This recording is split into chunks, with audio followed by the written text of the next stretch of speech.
about the revenue camera, or I call revenue cameras. Show you where I'm going. But it's red light cameras, and the council has been saying these are about safety, about safety, about safety, and it's been a drumbeat about safety. But I think the actions of council has not convinced me that it's at all about safety.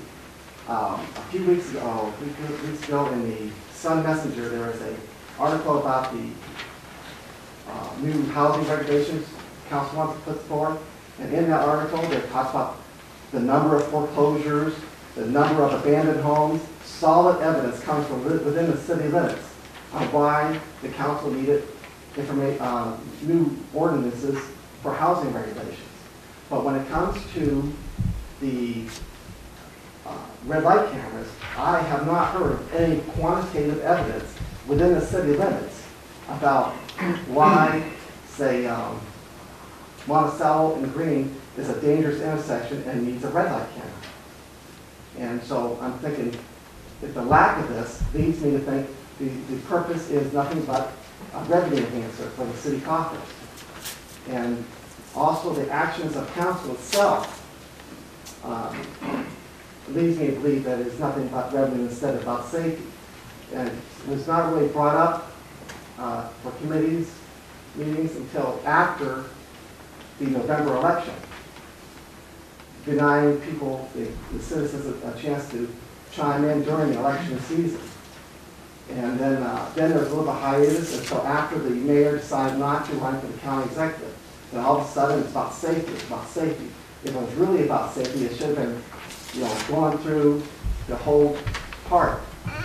Now, I'd like to present to council a few reasons, addition, why I think you should not do it. And an anecdotal evidence I have is a friend of mine from work lived in the Shakers Heights area, and in a short period of time, he got a red light ticket, his wife and his daughter.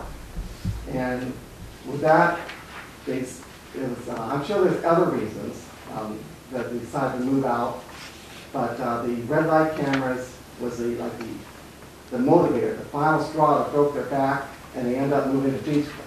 Now, these are the type of people that you don't want to move out of your neighborhood. These are highly educated, high income people, and they ended up, the city of Cleveland got their money in the red lights, but they lost, I'm tempted to think, closer to $200,000 in income.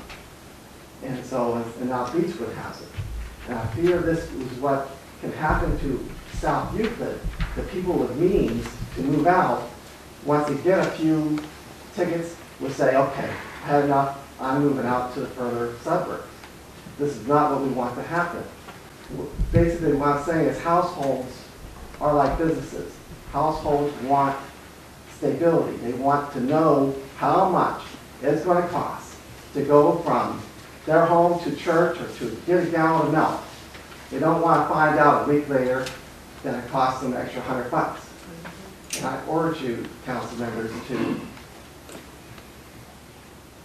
do something like that is good for the city. This is not good for the city.